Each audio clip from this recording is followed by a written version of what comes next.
यह इस दुनिया की सबसे डरावनी मूवी है जिसे मैं आज एक्सप्लेन करूंगा, और इसके बाद ही आप यह मूवी देखना, क्योंकि आपको कुछ चीज़ें समझ में नहीं आएंगी अगर आप डायरेक्ट मूवी देखेंगे। तो यह मूवी आप कहां से देखेंगे सब बताऊंगा। और हाँ बच्चे, प्लीज़ इस वीडियो से दूर रहे, यह काफ़ी डरावनी मूवी है, और अगर हो सके तो इस मूवी और वीडियो को ईयरफोन लगाकर ही देखना। सारे संत और फरिश्तों के नाम पर मैं तुम्हें बाहर आने का हुक्म देता हूँ।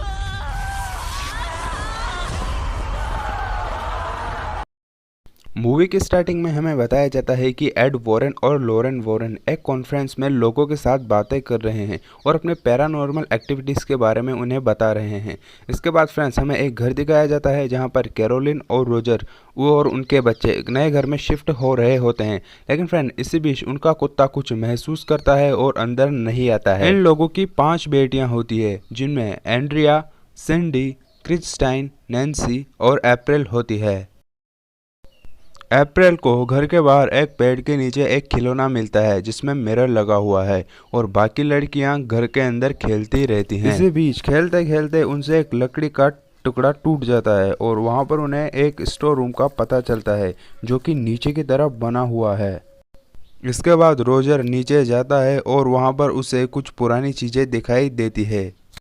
अगली सुबह जब कैरोलिन उठती है तब वो अपने शरीर पर कुछ निशान महसूस करती है जो कि अपने आप बन जाते हैं और सभी घड़ियां 3:07 में रुक जाती है। और जब वो बाहर आते हैं तब उन्हें उनका डॉग मारा हुआ मिलता है। इससे वो घबरा जाते हैं।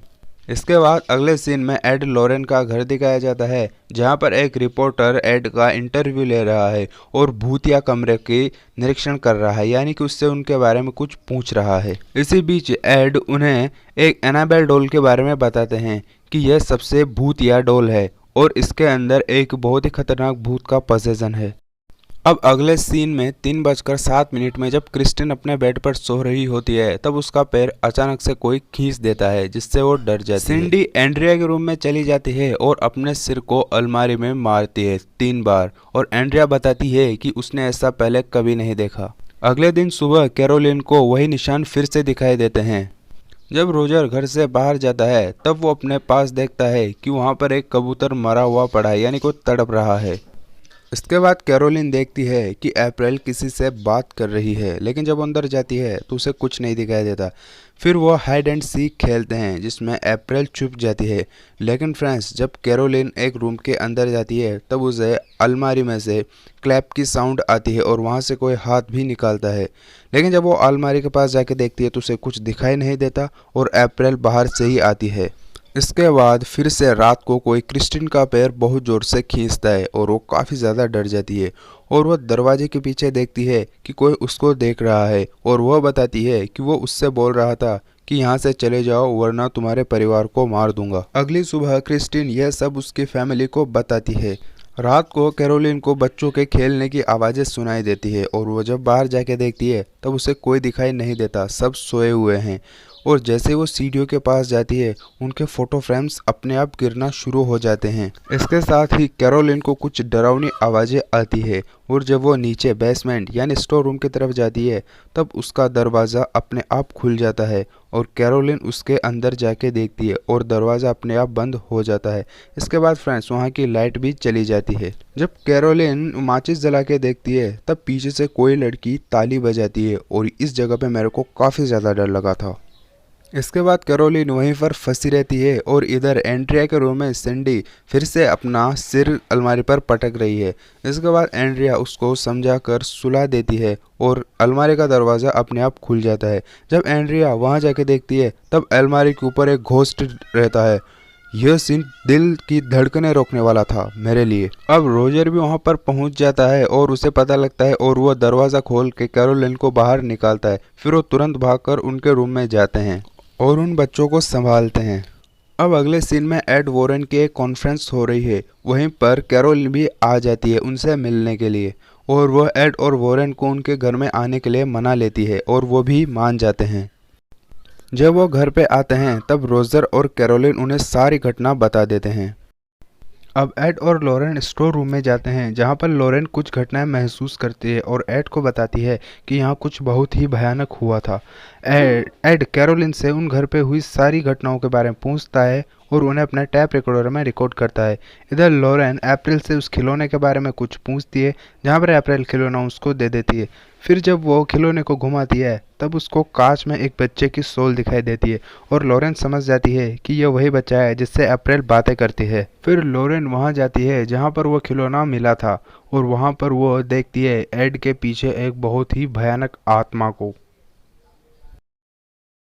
फिर लॉरेन कैरोलिन और रोजर को इन सभी घटनाओं के बारे में बता देती है और उन्हें यह बताती है कि एक बहुत ही बुरी आत्मा उनके पीछे लग चुकी है। अगर वो घर भी छोड़ देंगे फिर भी उनका पीछा नहीं छोड़ेगी और यहाँ पर बहुत सारी आत्माएं हैं, परंतु एक आत्मा ऐसी है जो उन सबको परेशान कर रही है। इसके बाद एड उन्हें बताता है कि उन्हें चर्च से परमिशन लेनी पड़ेगी एक्सॉर्सिज्म करने के लिए, यानी भूतों को भगाने के लिए। अब जब एड और लॉरेन अपने घर में आ जाते हैं तब वो उस टैप रिकॉर्डर को चलाता है, लेकिन उसमें केवल एड की ही आवाज़ रिकॉर्ड होती है, यानी कि उसमें कैरोलिन की आवाज़ आती ही नहीं। लॉरेन एड को उस घर की हिस्ट्री के बारे में बताती है कि एक आदमी ने यहाँ पर यह फार्म हाउस बनाया था और उसकी वाइफ जिसका नाम बाथशेबा था वह काला जादू करती थी और वो शैतान को मारने वाली थी और अपने 7 दिन के बच्चे की बलि उसने यहाँ पर दी थी। ऐसा करते हुए उसके पति ने उसको देख लिया था। फिर वह तुरंत भागकर बाहर आई और उसने फांसी लगा ली। यह घटना 3:07 में हुई थी। इस घटना के बाद लॉरेन एड को बताती है कि वहाँ पर एक रोरी नाम का बच्चा था जो कि गायब हो गया था। इस गम में उसकी माँ ने उसी स्टोर रूम में सुसाइड कर लिया था और वहाँ पर एक नौकरानी भी रहती थी, उसने भी वहाँ पर सुसाइड कर लिया था और एक बच्चे की वहाँ पर तालाब में डूबने से भी मौत हुई थी। इसी बीच वो प्लेयर अपने आप चालू हो जाता है और वहाँ अब एड के साथ एक घोस्ट की आवाज़ आ रही थी जो कि काफ़ी ज़्यादा डरावनी थी और यह घटना 3:07 में हुई थी। अगले दिन एड लॉरेन उनके घर में जाते हैं सबूत इकट्ठा करने के लिए ताकि वो चर्च को दिखा सके और एक्सोर्सिज्म कर सके। इसी बीच एक पुलिस वाला वहां पर आता है, वो भी उनकी मदद के लिए आता है। उसके साथ एक लड़का ब्रैड भी होता है। वो सारे घर में कैमरास लगा देते हैं लेकिन उस रात उन्हें कोई सबूत नहीं मिलता। अगले दिन जब लॉरेन कपड़ों को सुखा रही होती है तभी उन्हें वहां पर घोस्ट दिखाई यानी बाथशेबा दिखाई देती है और वह कैरोलिन के रूम में जा रही होती है। तब लॉरेन तुरंत भागकर कैरोलिन के रूम में जाती है और उससे पूछती है कि क्या वो सही है, लेकिन फ्रेंड्स वो घोस्ट कैरोलिन को पजेस कर चुका होता है जैसा आप देख सकते हो और वो कैरोलिन को पजेस कर लेता है। इसके बाद से उस घर में अजीब घटनाएं होना स्टार्ट हो जाती है। सबसे पहले उस पुलिस वाले को नौकरानी की आत्मा दिखाई देती है और वो उसे काफ़ी बुरे तरीके से डरा देती है। फिर फ्रेंड नैन्सी एंड्रिया के रूम की तरफ जाती है जहां पर कैमरास उसके फ़ोटो कैप्चर कर लेते हैं। ये कैमरा केवल घोस्ट की फ़ोटो ही कैप्चर करते हैं। अब एड समझ जाता है कि नैन्सी के साथ कोई और भी है। उधर लॉरेन हेडफोन में सुनती है कि नैन्सी को कोई आवाज़ दे रहा है रूम में जाने के लिए। वो एक छोटे बच्चे की आवाज़ थी। यह बच्चा रोरी ही था। सभी लोग नैन्सी को रूम में ढूंढते हैं लेकिन वो नहीं मिलती। फिर एड यूवी लाइट की मदद से उसे ढूंढता है और अलमारी के पीछे खुफिया दरवाजे में उसे नैन्सी मिल जाती है। फिर अप्रैल बताती है कि उसका दोस्त जब डरा हुआ होता है तब वहीं पर छुपता है, वह रोरी ही था। इसके बाद लॉरेन जब वहाँ जाती है तब उसे रोरी का खिलौना मिलता है और उसे वह रस्सी भी मिल जाती है जिससे बाथशेबा ने फांसी लगाई थी। फिर अचानक नीचे से लकड़ी टूट जाती है और लॉरेन नीचे गिर जाती है। अब लॉरेन उस खिलौने में जब देखती है तब उसे वहां पर रोरी की माँ की आत्मा दिखाई देती है जो कि काफ़ी बुरी तरीके से रो रही होती है और वो लॉरेन को बताती है कि उसने उससे ऐसा करवाया था, यानी बाथशेबा ने ऐसा करवाया था। फिर वहाँ बाथशेबा की आत्मा आ जाती है और वह लॉरेन को परेशान करती है। जब लॉरेन भागने की कोशिश करती है तब बाथशेबा उसके लॉकेट को खींचकर उसे पीछे की तरफ खींचती है, लेकिन फ्रेंड्स वो स्टोर रूम में पहुंच जाती है और वहाँ पर उसे एड मिल जाता है। फ्रेंड्स यह लॉकेट वही था जो कि जूडी यानी कि लॉरेन की बेटी ने उसे दिया था। अब लॉरेन भागकर बाहर आती है और सबको बताती है कि वह आत्मा केवल माँ पर ही असर करती है और इसी वजह से वो कैरोलिन को नुकसान पहुंचा रही है और वो निशान भी उसी आत्मा ने बनाए हैं। इसके बाद उस घर में अजीब घटनाएं होना स्टार्ट हो जाती है और नैन्सी को कोई आत्मा खींचती है। जैसे तैसे करके वो नैन्सी को बचा लेते हैं और फ्रेंड्स सभी बच्चों को अलग घर में शिफ्ट कर दिया जाता है। इधर फ्रेंड लोरेन जब तालाब के पास जाती है तब उसे अपनी बेटी जूडी की आत्मा दिखाई देती है जो कि तालाब में तैर रही थी। इससे वो डर जाती है और तुरंत अपने घर में फ़ोन करती है और अपनी माँ से पूछती है कि क्या जूडी सही है। फिर वो एड को बोलती है कि यह हमारे लिए एक इशारा है। हमें जूडी दिखाई जाती है। वहाँ पर बादशिबा का घोस्ट उसके पास आ चुका है और वो उसके पैर को खींचता है।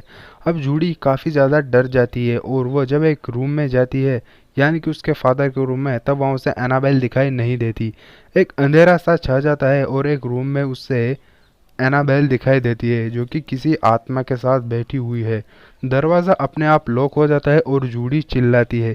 इधर एड और लोरेन तेजी से घर की ओर बढ़ रहे होते हैं और वहां पर वो पहुंचकर जूडी को बचा ही लेते हैं।